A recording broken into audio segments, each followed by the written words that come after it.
നവജാത ശിശുക്കളെ കൊലപ്പെടുത്തിയ കേസിൽ മൃതദേഹം സംസ്കരിച്ച സ്ഥലങ്ങൾ കുഴിച്ചു പരിശോധിക്കും. ഗർഭത്തെ ചൊല്ലി അയൽവാസികളുമായടക്കം തർക്കമുണ്ടായിരുന്നതായും അയഞ്ഞ വസ്ത്രങ്ങൾ ധരിച്ചാണ് അനുഷ അയൽവാസികളിൽ നിന്ന് വിവരം മറച്ചുവെച്ചതെന്നും കണ്ടെത്തിയിട്ടുണ്ട്. ഭവിന്റെ ആമ്പല്ലൂരിലെ വീട്ടിലും അനുഷയുടെ വീട്ടിലും ഫോറൻസിക് സംഘം പരിശോധന നടത്തും. മൃതദേഹം കുഴിച്ചിട്ട സ്ഥലങ്ങളിലാണ് പരിശോധന നടത്തുക. DNA പരിശോധനയ്ക്കായി അസ്ഥികളുടെ സാമ്പിളുകൾ ഇന്ന് അയക്കും. കഴിഞ്ഞ ദിവസം രാത്രിയാണ് ഇവരുടെയും വീടുകളിൽ തെളിവെടുപ്പ് പൂർത്തിയായത്. അനുഷ ഗർഭിണിയാണെന്ന് അയൽവാസികൾ സംശയിച്ചിരുന്നു. അപവാദം പ്രചരിപ്പിക്കുകയാണെന്ന് പറഞ്ഞ് അനുഷയുടെ കുടുംബം പോലീസിനെ സമീപിച്ചു. ആദ്യ ഗർഭകാലത്തായിരുന്നു ഇത്. ഇതിനെ ചൊല്ലി അയൽവാസി ഗിരിജയുമായി വാക്കുതർക്കമുണ്ടായി. ഹോർമോൺ വ്യതിയാനം കാരണം തടി കൂടുന്നു എന്നാണ് ചോദിച്ചവരോട് പറഞ്ഞത്. അനീഷ പ്രസവിച്ചത് യൂട്യൂബ് നോക്കിയായിരുന്നു. ലാബ് ടെക്നീഷ്യൻ കോഴ്സ് പഠിച്ച അനീഷ ഈ പരിചയം ഉപയോഗിച്ചാണ് ശുചിമുറിയിൽ പ്രസവിച്ചത്.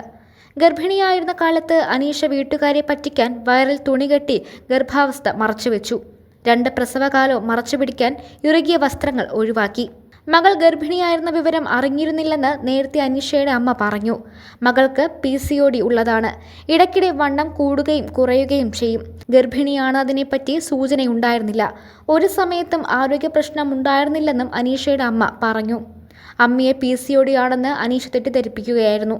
ഭവിനുമായുള്ള പ്രണയം അറിയാമായിരുന്നുവെന്നും കല്യാണം നടത്താൻ താല്പര്യമില്ലായിരുന്നതായും അമ്മ പറഞ്ഞു. വിവാഹം നടത്തണമെന്നാവശ്യപ്പെട്ട് ഭവിൻ പലതവണ വീട്ടിൽ ശല്യപ്പെടുത്തിയിരുന്നു. 4 കൊല്ലമായി ഇരുവരും പ്രണയത്തിലായിരുന്നു എന്നാണ് അറിഞ്ഞത്.